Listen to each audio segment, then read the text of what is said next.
Oh, hello. Good morning, everyone. Let me get rid of that. Hope you're all awesome and well. There we go. Morning. Welcome to another Wealth Coffee Chat, folks. Good to see you. Marvellous Monday. Got a few of the early birds up and at it already, so that's good to see. Morning, Chris. How are you, mate? Good to see you in the house. There's Luke. James. Tim. Howdy, folks. Howdy, team. I hope you're all well. I'll do the quick warm-ups or quick intros while things are warming up. Jason Witten's my name. Most of you know that already. But if you don't know, there you go. It's on the screen. You won't forget it. Well, maybe you will. Who knows? But welcome along. This thing we do here, Wealth Coffee Chats in the morning, 10 past 8. Weekdays usually. Well, I haven't done it on a weekend, I can tell you that one. But usually 10 past 8 in the mornings during the week.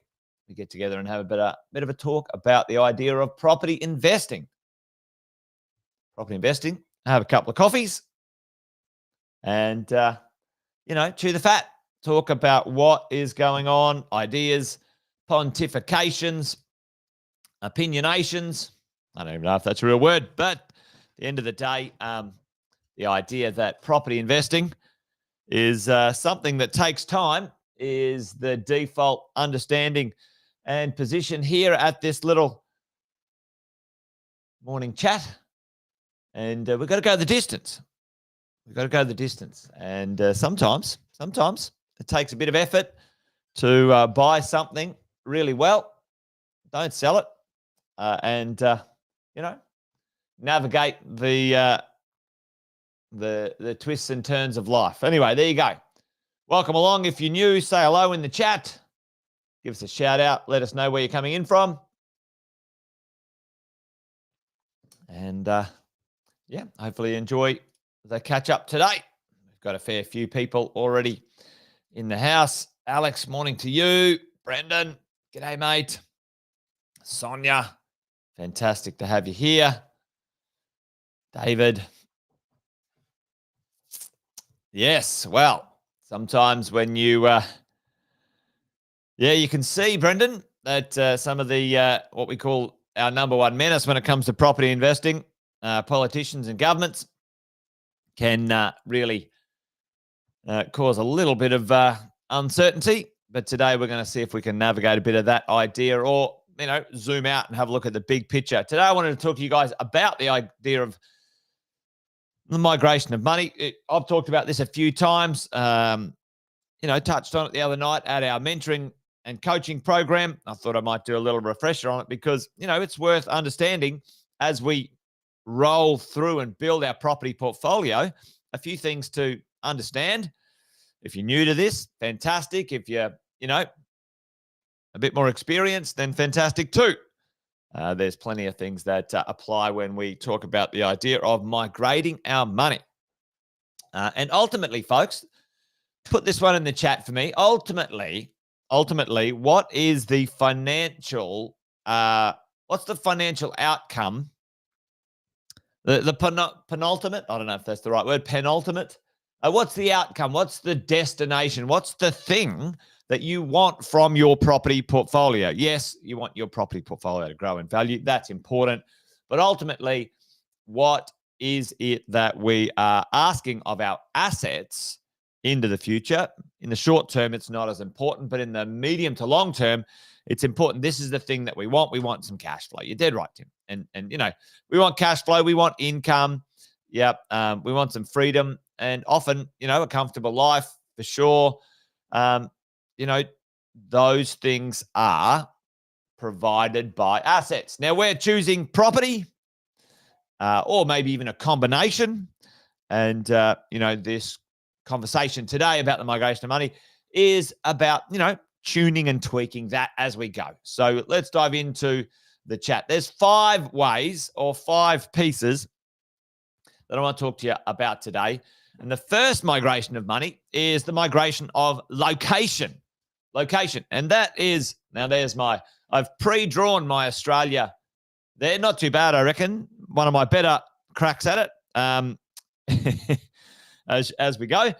But there's 2 parts to the migration of money and wealth when it comes to property. And it's location, folks. It's location. Now, number one. Yep. Thanks, Sonia. I spent hours pre-drawing that. There you go. Listen, number one, let me tell you a quick story, and a few of you have heard this. Many years ago, I purchased a property in Kalgoorlie, and I purchased it, just under $100,000.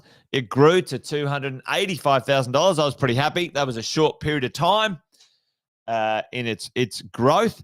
And I had a question for that property. Would that property continue to grow, let's say from 285 to, let's say, 500?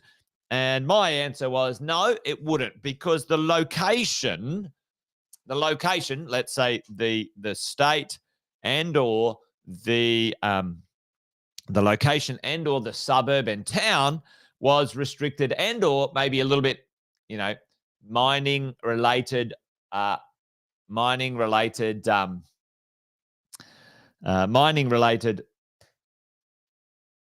exposed. All right. So many of you know this, and if you don't, then you're hearing it for the first time.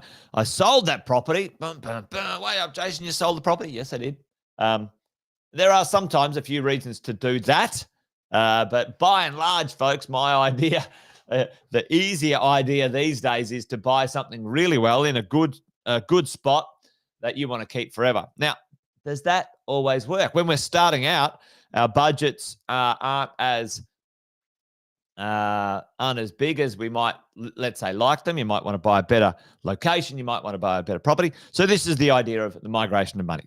Over time, we do migrate our money in one way, shape, or form. All right. So the idea is I sold that property, I took some profits, and I migrated that money to a 3-bedroom, 2-bathroom, 2-car garage apartment right on the water in Queensland. Okay. So that apartment now is worth, almost $900,000, $890 or something. I got the valuation the other day. So, happy days. Happy days, folks. That is one version of migration of money. Is there any properties in your portfolio that are in locations right now? And you've got to get a bit of a time frame, a bit of a runway on this. A bit of a time frame of, potentially there's an upgrade, a migration of where you started, maybe budget wise or, education wise or knowledge wise or choice wise. You purchased that property in the beginning. It's done its thing. Now what? Now what with that property? Because even with properties well located, and we'll talk about that in a minute, there comes a time where you go, okay, what do I do with it now?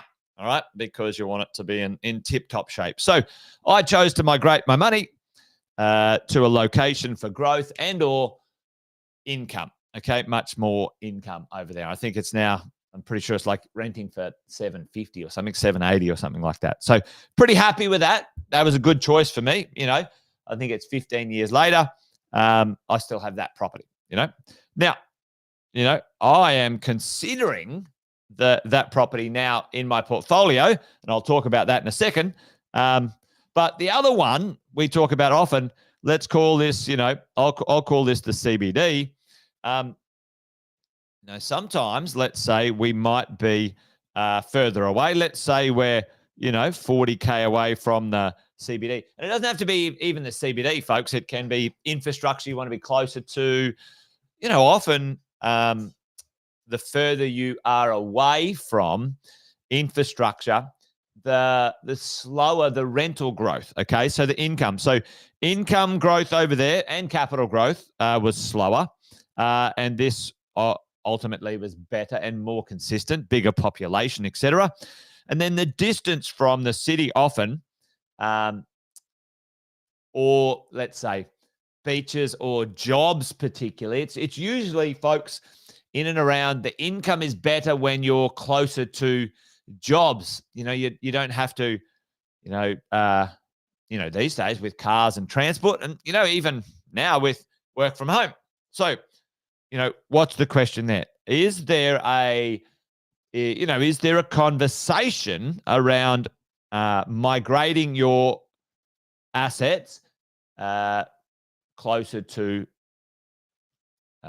infrastructure that will accelerate the income a little bit better? All right, so that's first one. So migration, either using state or suburb, linked to infrastructure and those sorts of conversations. So that's the first one as we go along. Right, here we go. The next one is the migration of a property when it's a bit old.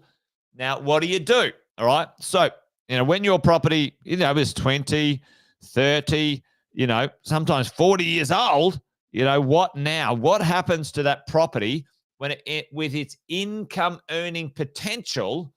Now, see my sad old house? Even look at this. I put some effort into these drawings for you folks this morning. There you go. What happens to that property, when it gets a bit older?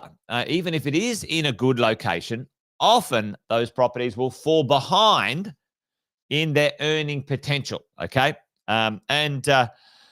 This is an interesting one, right? So the property, and let's call this the old to new. Now, there's a couple of ways to do old to new. There's a way you can, you could sell your property and then buy another one. Or what else could you do, folks? Yep, boom. Tim's already over it. Yep. Tim, I think I'm going to go on a holiday, Tim. I'll get you to run the show, I think, when I'm away. Nice work, reading my mind. You could sell, but certainly, renovate, update your property. Okay. Every property that you own will, if you want it to stay on track, value-wise, income-wise, et cetera, will need some improvement. We'll need some maintaining, and sometimes, maybe a significant update, folks, with the property. Now, depending, and it's interesting too, depending on the age of the property and its land size and what we might call the highest and best use. Let's say apartments are usually maximized when it comes to highest and best use. Townhouses sometimes aren't. You can add barbecue areas and not balconies, but decks and stuff like there. And then houses, you can add a bit more, another bedroom, et cetera, et cetera. Highest and best use of that property, that's the conversation. Highest and best use, okay, for all of your property. And this is, sometimes I like this, you buy something now that in maybe 5, 8, 10, even 15 years' time, you might maximize its value and get that pop of value, that pop of income out of that property. So old to new. How can you do that? Either keep the property and improve it, or upgrade to a better asset. Okay. And, at the end of the day, that might be really important to appreciate depending on your situation. Certainly certainly these conversations, these 5 migrations of money, aren't isolated into just one thing, folks, as we go. Now, one of the migrations, so this is sort of your, old to new conversation here, old to new, okay, when it comes to those things. Now, the next one is a conversation of how can we migrate our money, and it's a conversation about keeping the asset and migrating the money or the value or the wealth that's in that property, let's say, out to either buy another one or do something with. Let's say you buy a property, and you do an 80% loan. Over time, that property grows in value. Over time, your debts go down. And over here, you guys have seen this. This is where you've got a significant amount of equity. Equity, all right? And we talked about this the other night. Another way to migrate your money from the asset is keep the asset. You don't have to physically do anything to the property itself. You're not upgrading it. You're not selling it. You're not anything. You're releasing the money via equity, loan to value ratios, and borrowing. Okay. So borrowing is a really important thing to master and be able to do. And you guys heard me talk about this the other night when, going through the sort of the stages and ages in life.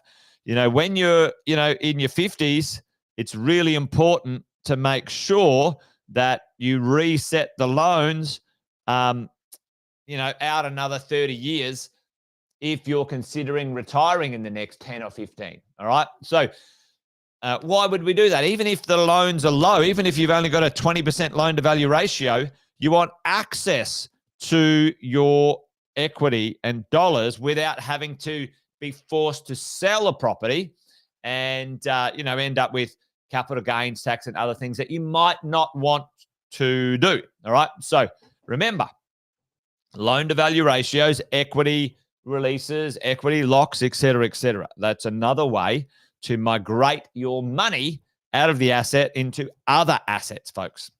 The fourth way, let's quickly talk about this one, which is in, to be honest, in simple terms, gives you more options for short term. So in simple terms, let's say in the acquisition phase, and let's say in the lifestyle phase, there's some competing priorities. Okay. So in the acquisition phase, as an individual, this is like 2 individuals over here. As an individual, you have a varying tax rate. Okay. Tax rate. As individuals, you have a varying tax rate. You can do some, depreciation and some negative gearing and so on, which is useful for us in our PAYG world often. In acquisition and as individuals, you can borrow a little bit better. You can get sort of 90% plus. Your interest rates, are a bit lower. And there's a bit more flexibility in the acquisition stage when it comes to individuals. Okay. And there are some, tax benefits when it comes to, capital gains tax. But, at the end of the day, that is, that's really predominantly around your own home. However, over here in the lifestyle stage, there are structures, there are ways to own these properties. This is kind of like, ownership. Okay. Ownership. So, where in retirement do we have ownership that gives you potentially, a threshold of zero tax, and zero, CGT is super, right? So you might be over here using your assets using your individual capacity to purchase properties. But if you owned it in your super, then, it would be lower. Okay. So the migration potentially in the future may be, folks, and this is something you really got to talk to a financial planner about. Andy or Anthony, reach out to, the team that we recommend. And if if you've got a great one, then have a conversation about them, with them. At some point, you might choose to migrate some of your money from certain types of ownership, individual ownership or other structured ownership into, more tax effective ownership. This is the company trust, company trust over here. Now that may or may not be applicable, but again, this is a certain tax, certain tax up here, and then you want to reduce the ownership longer term. If you reduce it, if the tax you pay is 30%, and then you get some of that money into your, into a better, more efficient structure, then you're making much more in the pocket money, right? That makes sense. Makes sense. I hope it makes sense to you listening in. And last but not least is the idea that, and this is kind of the culmination of what we're talking about when it comes to when we're a little bit older in life. So let's say, in retirement or whatever it might be, retirement, we might want to help, our children, our grandchildren, other people in our lives, right, through this phase. And how do we do that is a good conversation, when it comes. And when do we do that? Our assets have grown, our debts are low, and how do we, transfer or help our families in that circumstance? There's the conversation that there's, $6 trillion worth of wealth and value about to transfer over the next 20 years between age groups, which is going to be pretty interesting. So it's that conversation with the four pieces above that we probably need to consider as we go into the future. There you go. Anyway, quick recap on the migration of money. Hopefully it made sense or reinforce where we're at, some things to consider as property investors. So Wealth Coffee Chat done and dusted, folks. Thanks for hanging out. Good to see you. Join me tomorrow for another one if you're up for it. Thanks for joining. And until then, you guys take care. Bye for now.